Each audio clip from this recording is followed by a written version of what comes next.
तो पिछले पार्ट में वह लड़का और यांग वेंजाओ रेसिंग के लिए निकल गए थे, जिसके बाद अगले सीन में हम देखते हैं कि वे दोनों रेसिंग ट्रैक के ऊपर धूम मचा रहे होते हैं, जहां पर वे बहुत तेज स्पीड के साथ में अपने अपने सुपर बाइक को चला रहे थे। लेकिन इसी के साथ हम देखते हैं कि वह लड़का खुद को यांग वेंजाओ से ज्यादा टैलेंटेड समझने लगा था और इसीलिए वो उससे कहने लगता है, मैं जानता हूँ कि मैं तुम्हें बैटल में नहीं हरा पाऊंगा, लेकिन असल में मैं रेसिंग में बहुत ही ज्यादा अच्छा हूँ और इसीलिए मुझे पूरा यकीन है कि तुम इसमें मुझे नहीं हरा पाओगे। इसी के साथ हम देखते हैं कि वह लड़का यांग वेंजाओ से मजा भी लेने लगा था और फिर वो उसे और भी तेज स्पीड से अपने बाइक को चलाने के लिए कहने लगता है। अब इसके इस बात को सुनकर यांग वेंजाओ भी अपने स्पीड को और बढ़ा देता है और फिर वो उस लड़के से कहने लगता है कि तुम पूरे कॉन्टिनेंट की बात कर रहे हो, लेकिन आज तक मैं किसी भी कंपटीशन में नहीं हारा हूँ और इसीलिए मुझे नहीं लगता कि तुम इसमें भी मुझे हरा पाओगे। तब इस पर वो लड़का यांग वेंजाओ से कहता है कि मैं अपने सुपर बाइक के साथ में हमेशा खेलता रहता हूँ और इसीलिए तुम इसमें मेरा कुछ भी नहीं कर पाओगे।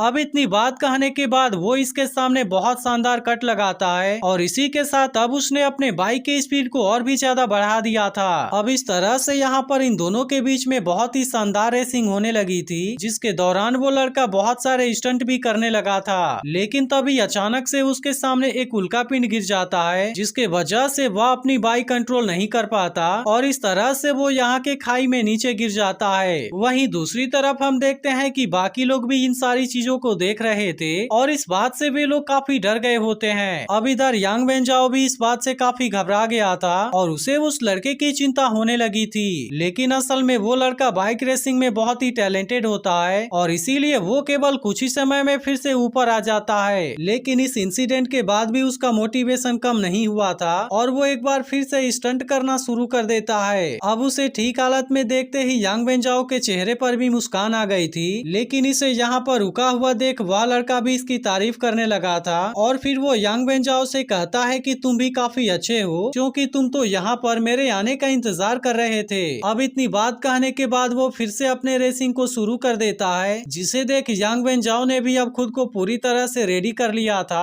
और इसके बाद वो भी अपने सुपर बाइक को बहुत ही तेज स्पीड में चलाना शुरू कर देता है। वहीं दूसरी तरफ एक मास्टर कहता है, ऐसा लगता है कि वह उल्का पिंड उतना ज्यादा खतरनाक नहीं था। वहीं दूसरी तरफ हम देखते हैं कि यांग वेंजाओ और वह लड़का दोनों बाइक रेसिंग करने में लगे हुए थे, पर तभी अचानक से उनके आसपास बहुत सारे उल्का पिंड गिरने लगते हैं, जिसके वजह से अब उनके रेसिंग की डिफिकल्टी धीरे धीरे बढ़ने लगी थी। यह देख वे दोनों भी समझ गए थे कि यह सब कुछ युगोंग ने ही किया होगा, क्योंकि वो इनको इतने आसानी से इस रेसिंग को खत्म नहीं करने देना चाहता। लेकिन अभी भी हम देखते हैं कि उस लड़के को इन सभी बातों के बारे में कोई चिंता नहीं थी और वो एक बार फिर से यांग वेंजाओ के सामने स्टंट करना शुरू कर देता है और इसी के साथ वो उससे कहता है कि मैं तुम्हें स्टंट करना भी सिखा दूंगा और केवल तुम मुझे ध्यान से देखते जाओ। अब इतनी बात कहने के बाद वो बहुत सारे खतरनाक स्टंट करना शुरू कर देता है, जिसके दौरान वो आग से निकलते हुए अपने बाइक से उड़ जा रहा था और इसके अलावा वो यांग वेंजाओ के सामने बहुत मजे कर रहा था। लेकिन तभी अचानक से उल्का पिंड के वजह से इनके सामने की रोड टूट जाती है, जिसके वजह से अब इनके रेसिंग की डिफिकल्टी और भी बढ़ती ही जा रही थी। लेकिन इसके बाद भी हम देखते हैं कि इन दोनों में से कोई भी हार मानने के लिए रेडी नहीं था और इसीलिए वो बहुत शानदार तरीके से टूटे हुए रोड को भी पार कर लेते हैं। इसके बाद वो लड़का कहने लगता है कि इस दुनिया में ऐसा कोई भी एंड नहीं है जहाँ तक कि मैं ना पहुँच सकूँ। अब इसी के साथ हम देखते हैं कि उन दोनों ने अपने बाइक के स्पीड को और भी ज्यादा बढ़ा दिया था, क्योंकि दोनों ही अब आखिरी पॉइंट पर कुछ समय में पहुंचने वाले थे और इसके अलावा अब इनके पीछे की रोड भी धीरे धीरे टूटती ही जा रही थी। अब इसी तरह से कुछ समय के बाद वो आखिरी पॉइंट पर भी आ जाते हैं, लेकिन वहां तक पहुंचने के लिए इनको एक बहुत बड़े गड्ढे को पार करना था और अब इसे देखते ही बाकी लोग काफी एक्साइटेड हो गए थे। तभी इसी बीच हमें पता चलता है कि इनके नीचे ज्वालामुखी के जैसी कोई चीज है और उसके अंदर से बहुत ही तेज फ्लेम बाहर आने लगती है। अब इसे देखते ही इधर सभी लोग काफी डर गए थे और इसके अलावा एक मास्टर को भी इनके बारे में काफी चिंता होने लगी थी। लेकिन वहीं दूसरी तरफ हम देखते हैं कि वो दोनों अब इसमें बुरी तरह से फंसने वाले थे, जहां पर वो लड़का यांग वेंजाओ से कहता है कि तुम इतने क्रेजी तरीके से मेरा साथ देना चाहते हो, इसलिए मैं तुम्हें इसमें जरूर जिताऊंगा। अब इतनी बात कहने के बाद वो अपनी बाइक उसके तरफ करके खुद नीचे कूद जाता है, जिसके बाद हम देखते हैं कि इस तरीके से उसने यांग वेंजाओ को अंदर कर दिया था, जबकि खुद वो इस ज्वालामुखी के अंदर गिरने लगा था। लेकिन इसी के साथ हम देखते हैं कि यांग वेंजाओ को भी इसके बारे में काफी चिंता होती है, मगर वो इसे बचाने के लिए कुछ भी नहीं कर पाता। अब इस तरह से यांग वेंजाओ तो बिल्कुल सेफ तरीके से स्टेज के ऊपर आ गया था, लेकिन वहीं दूसरी तरफ हम देखते हैं कि वो लड़का ज्वालामुखी के अंदर फंस गया होता है और वो लगातार उसके अंदर गिरते ही जा रहा था। लेकिन तभी अचानक से वह टेलीपोर्ट होकर स्टेज के ऊपर आ जाता है, जिसे देख यांग वेंजाओ ने भी अब राहत का सांस लिया था। लेकिन इसी के साथ हम देखते हैं कि उस लड़के को अपनी हार का कोई पछतावा नहीं था और वो खुशी खुशी अपने हार को एक्सेप्ट कर लेता है। इसके बाद रेफरी भी यांग वेंजाओ को इस मैच का विनर अनाउंस कर देता है, जिस बात से यहाँ पर आए हुए सभी लोग काफी खुश हो गए थे।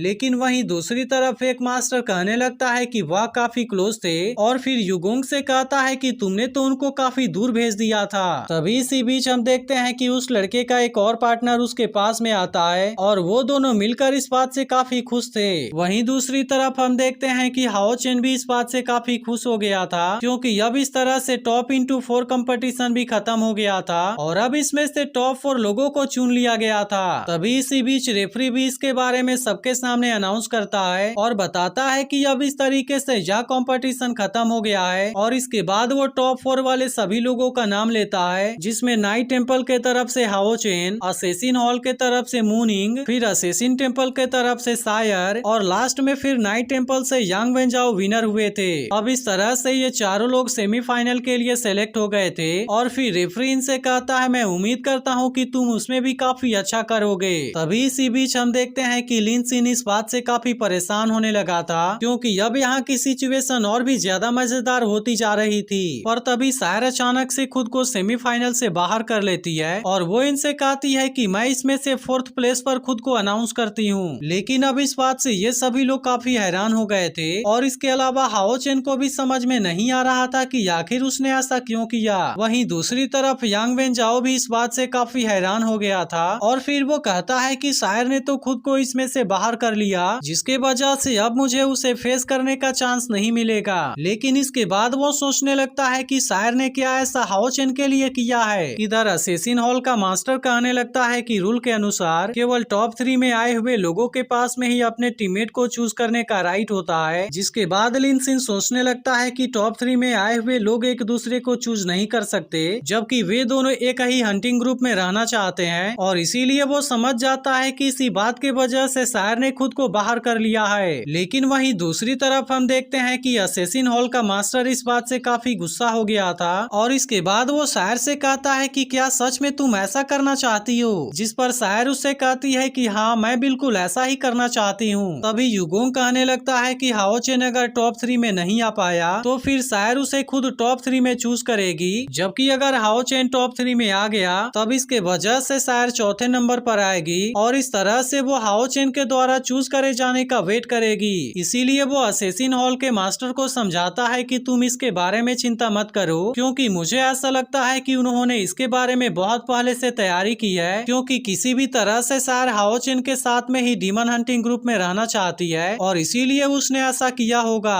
तब इसके इस बात को सुनकर असेसिन हॉल का मास्टर भी इस बात को मान जाता है, लेकिन इसी के साथ वो कहता है कि अगर हाओ चेन ने सायर के साथ में कुछ भी गलत किया तो फिर उस कंडीशन में हमारा असेसिन हॉल उसे नहीं जाने देगा। तब इस पर युगोंग उससे कहता है कि तुम इसके बारे में चिंता मत करो, क्योंकि हाओ चेन जो प्रॉमिस कर देता है वो किसी भी तरीके से पूरा करता है। लेकिन वहीं दूसरी तरफ लिन सिन भी इन सभी बातों से काफी परेशान हो गया था, क्योंकि उसने उम्मीद नहीं किया था कि हाओ चेन सच में टॉप 3 में आ पाएगा। इसके बाद वो सोचने लगता है कि उसने हाओ चेन से कहा था कि अगर तुम किसी तरीके से टॉप 3 में आ जाओ तब उसके बाद तुम मुझे भी अपने टीम के अंदर चूज करोगे। जिसके बाद हाओ चेन भी इसके लिए मान गया था और उसने लिन सिन के साथ में इसके लिए प्रॉमिस भी कर दिया था। इसके बाद लिन सिन सोचने लगता है कि क्या हाओ चेन अपने प्रॉमिस को पूरा करेगा। इधर सायर हाओ चेन से कहती है कि तुम्हारी ग्लोरी ही मेरी ग्लोरी है और तभी अचानक से मूनिंग भी सेमीफाइनल से खुद को बाहर कर लेता है, क्योंकि अब उसकी बॉडी के अंदर अगले मैच के लिए फाइट करने की एनर्जी नहीं बची थी। लेकिन अब इसके इस बात को सुनकर सभी लोग काफी हैरान हो गए थे और फिर वो समझ जाते हैं कि फाइनल मैच हाओ चेन और यांग वेंजाओ के बीच में होगा।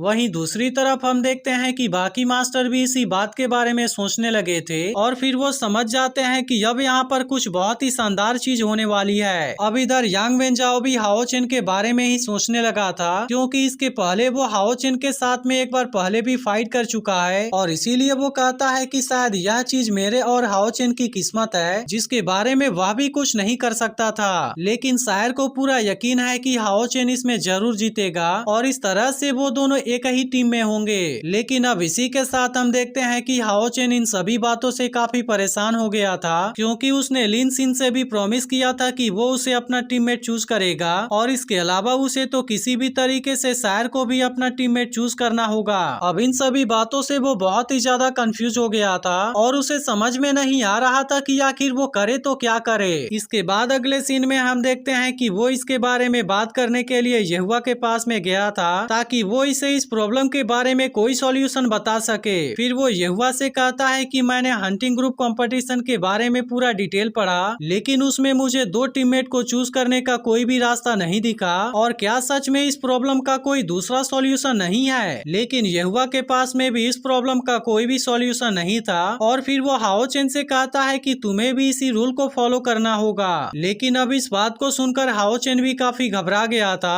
और इसके बाद वो कहता है कि मैं तो सभी रूल को फॉलो जरूर करूंगा लेकिन फिर भी इस दुनिया में किसी प्रॉब्लम को सॉल्व करने के लिए एक से ज्यादा रास्ते जरूर होते हैं और इसीलिए वो यहुआ से कहता है कि अब मैं इसके लिए एक ऐसा रास्ता चूज करने वाला हूँ जिस रास्ते को आज तक किसी ने भी नहीं अपनाया था। और फिर अगले सीन में हम देखते हैं कि वो इसके बारे में बात करने के लिए युगोंग के पास में आ गया था जहाँ पर वो युगोंग से कहता है कि मैं आपके सामने एक रिक्वेस्ट करना चाहता हूँ और इसके बाद एपिसोड यहीं पर एंड हो जाता है। लेकिन अगर आपने इसके पिछले पार्ट को मिस कर दिया हो तो लेफ्ट वाली वीडियो जरूर देख लेना और अगर एक्सप्लेनेशन अच्छी लगी हो तो वीडियो को लाइक भी जरूर कर देना।